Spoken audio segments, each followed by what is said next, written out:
Hello, আসসালামু আলাইকুম। যে যেখান থেকে শুনছেন কিংবা দেখছেন সকলকে জানাই শুভেচ্ছা ও স্বাগতম। আপনাদেরকে স্বাগত জানাই আরও একটি নতুন এপিসোডে। আজকে আমরা ভ্রমণে এসেছি ঢাকা নবীনগরে অবস্থিত সাভার স্মৃতিসৌধে। আজকে সেটাই দেখানোর চেষ্টা করব। আমাদের এই মহান স্মৃতিসৌধ 150 ফুট উচ্চতা রয়েছে এবং এর মহান স্থপতি হচ্ছেন সৈয়দ মঈনুল ইসলাম।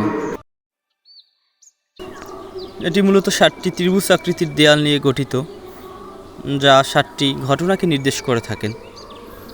আর যার কথা না বললেই নয়, তিনি হচ্ছেন বঙ্গবন্ধু শেখ মুজিবুর রহমান। তিনি 1972 সালে এই স্মৃতিসৌধের ভিত্তিপ্রস্তর প্রস্তুত করেন এবং পরবর্তীতে 1982 সালে হুসাইন মোহাম্মদ এরশাদ এর শুভ উদ্বোধন ঘোষণা করেন।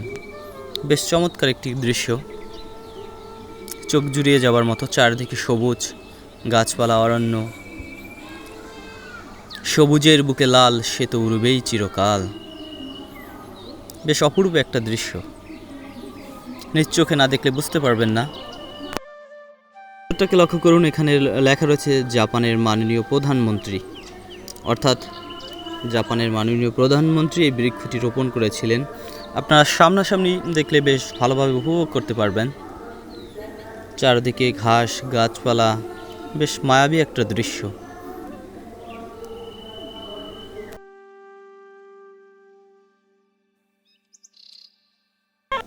এই দেশটা লাল সবুজের একটা জমিন।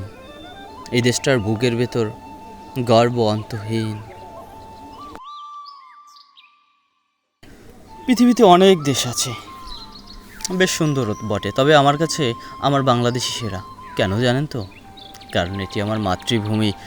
আমার দেশের সোনার ছেলেরা এই দেশের জন্য জীবন দিয়েছে।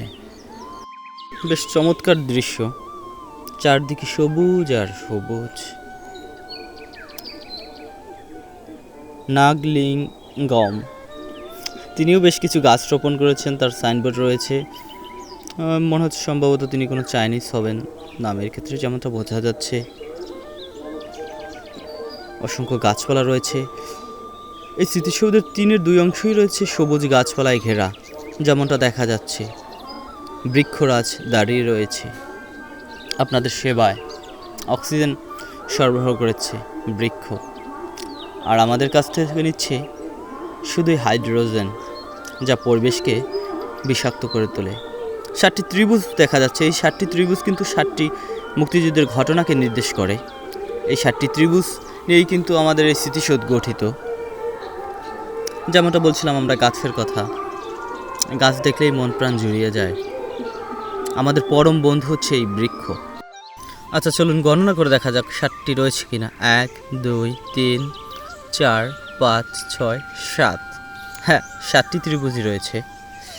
যাই হোক, আপনার মন যদি খারাপ থাকে, মন ভালো করার প্র্যাকটিস করতে চান, দেশের গর্বিত মায়ের গর্বিত সন্তানদের স্মরণ করতে চান, পুরনো স্মৃতিতে হারিয়ে যেতে চান, তবে কেন না স্মৃতিসৌধে চলে আসুন। গ্রাম বাংলার ভালো ফিল পাবেন, চমৎকার গাছের সাথে পরিচয় হবে। মাঝে মধ্যেও কিন্তু এই চাচার কাছ থেকে আপনি চাইলে শশাও খেতে পারবেন, পেট পূজাও হবে।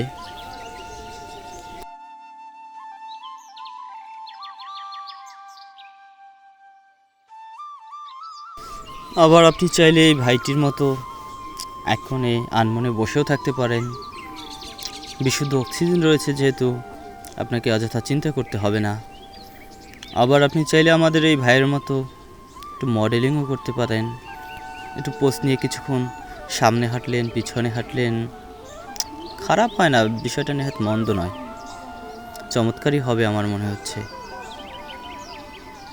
তাই চাইলে আপনি ঘুরে আসতে পারেন এই সাভার স্মৃতিসৌধ, নবীনগরে অবস্থিত যেটা।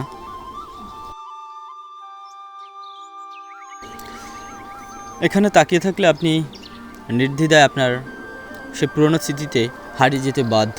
মনে হবে আপনি আপনার গ্রামের কোনো রাস্তায় ঘুরছেন।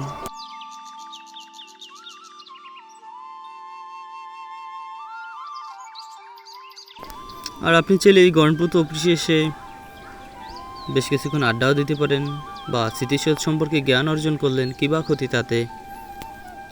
এখানে রয়েছে ইংরেজিতে এই স্মৃতিসৌধ সম্পর্কে মহামূল্যবান কিছু কথা, যেহেতু আমাদের এই গৌরবময় ইতিহাস শুধু বাংলাদেশে সীমাবদ্ধ নয়, ট্যুরিস্টরাও আসেন।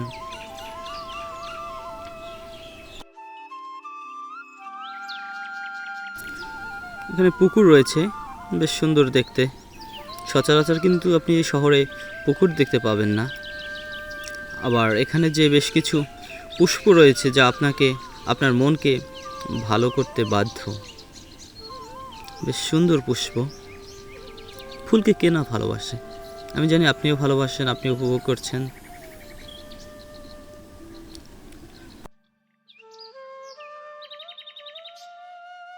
যাই হোক, ফুলের কথা বলতে গিয়েই একটা ছড়ার কথা মনে পড়ে গেল। বন্ধু তুই ছিঁড়িস কেন গাছে ফোটা ফুল, জানিস সেটা মা বলেছি বড্ড বড় ভুল। তাই আমরা ফুল না ছিঁড়ি, ফুলের সৌন্দর্যকে উপভোগ করি।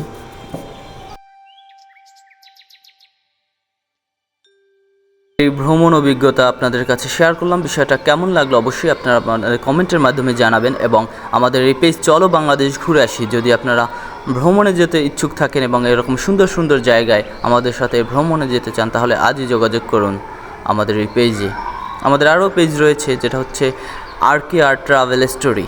আমাদের সাথে যোগাযোগ করুন সুন্দর সুন্দর স্থানে ভ্রমণের জন্য, দেশ বিদেশ বিভিন্ন স্থানে। এবং আজকের এই এপিসোডটি কেমন লাগলো অবশ্যই জানাবেন।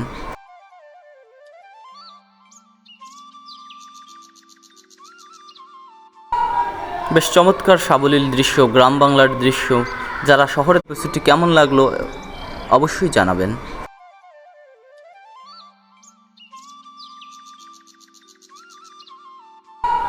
বেশ চমৎকার সাবলীল দৃশ্য, গ্রাম বাংলার দৃশ্য। যারা শহরে থাকেন তারা কিন্তু এরকম দৃশ্য সহজে খুব একটা উপভোগ করতে পারেন না, তাই সাভার স্মৃতিসৌধে আসার বিকল্প কিছুই নেই। দূর থেকে অনেকটা তোলা, বেশ সুন্দর। এই যে রয়েছে, এর পাশেই রয়েছে চমৎকার একটি মসজিদ, অসাধারণ শৈলী, বেশ সুন্দর স্থাপনা। এই মসজিদের কথা যদিও আমি জানতাম না, তবে এখানে এসে দেখে বেশ সারপ্রাইজড হয়ে গেলাম। আর মসজিদের ভিতরের কারুকার্য বেশ সুন্দর। স্মৃতিসৌধ আমাদের বাঙালির গৌরবময় এক অধ্যায়। আমরা বুক উঁচু করে বলতে পারি আমরা আমাদের স্বাধীনতাকে ছিনিয়ে এনেছি। আমাদের সোনার ছেলেরা এই দেশের জন্য জীবন দিয়েছে। এই স্মৃতিসৌধ মূলত তারই প্রতীক, দেখলেই চোখ দুটো জুড়িয়ে যায়। দেখা হয় নাই চক্ষু মেলিয়া, ঘর হতে দুই পা ফেলিয়া, একটি ধানের শীষের ওপর একটি শিশির বিন্দু। আসলে আমরা বহু দেশ বিদেশ অনেক জায়গায় ঘুরি, কিন্তু আমাদের বাড়ির পাশে কিংবা আমাদের দেশে যে সুন্দর সুন্দর দৃশ্য রয়েছে সেটাই দেখার সুযোগ মেলে না। মহুয়া অর্থাৎ তিনি এখানে বেশ কিছু বৃক্ষরোপণ করেছেন, তারই প্রতীক। আপনি ভিডিওতে খুব একটা বুঝতে না পারলেও সামনাসামনি এই স্মৃতিসৌধে আসলে সব কিছু বিস্তারিত এবং ভালোভাবে বুঝতে পারবেন। এই জন্য যোগাযোগ করতে হবে আমাদের এই পেজে। আচ্ছা, এটা কী গাছ আপনারা কি বলতে পারেন? কমেন্ট করে অবশ্যই জানাবেন। আমি কিন্তু বেশ তদন্ত করেছি যে আসলে এটা কী গাছ, এর রহস্য কী, অনেক কিছু উদ্ঘাটন করার চেষ্টা করেছি, কিন্তু সেরকমটা সক্ষম হয়নি। আপনারা অবশ্যই কমেন্ট বক্সে আমাদের জানাবেন।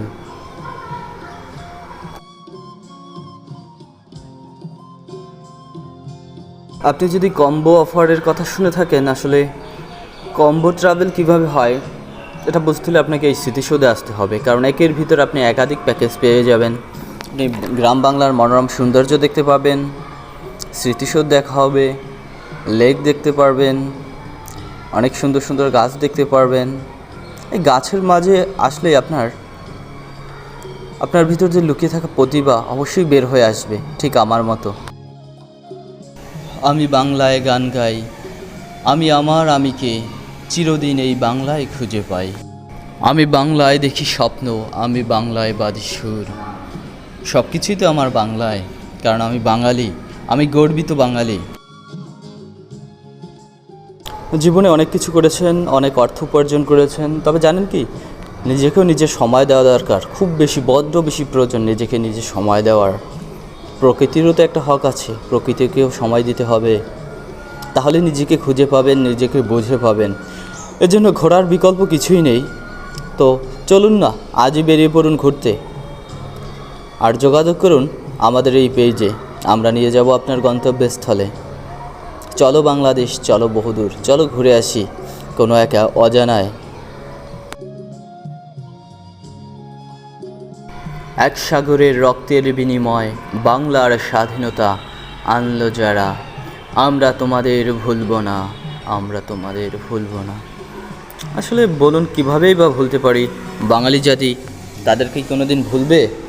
ভোলার তো প্রশ্নই ওঠে না।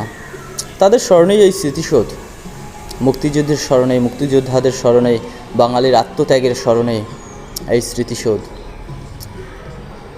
বেশ জায়গা জুড়ে রয়েছে এই স্মৃতিসৌধটা, অরণ্য বরণ্যে সব কিছু ভরা। ব্যস্ততা শহরে, কোলাহলময় শহরে একটু শান্তির নিঃশ্বাস যদি আপনি ফেলতে চান, তাহলে আমি বলবো আপনাকে এই শহীদ মিনার আসতে হবে।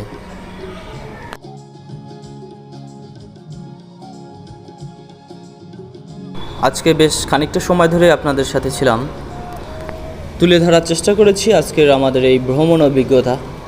সাভারের ভ্রমণ অভিজ্ঞতা কেমন ছিল আপনারা অবশ্যই লাইক কমেন্ট করে আমাদের জানাবেন। কমেন্টে জানাবেন যে ভ্রমণ অভিজ্ঞতাটা আপনাদের কাছে কেমন লাগলো, কিংবা সাভার স্মৃতিসৌধ কেমন লাগলো, আপনিও আসতে চান কি না। আর কচি করে পেজে একটা লাইক দিয়ে দিবেন, কারণ আপনাদের লাইক আমাদের উৎসাহ যোগায় আরও ভিডিও তৈরি করতে। বেশ চমৎকার পুষ্প, সুন্দর সুগঠিত সুসজ্জিত, চমৎকার দেখাচ্ছে। এখানে বেশ সুন্দর সময় পার করতে পারবেন আপনি নিঃসন্দেহের। এর হচ্ছে হেলিপ্যাড, এখানে আপনি চাইলে হেলিকপ্টার নিয়ে আসতে পারেন। আমরা যদিও খুব তাড়াতাড়ি হেলিকপ্টারের ব্যবস্থা করতে পারছি না, জন্য দুঃখিত।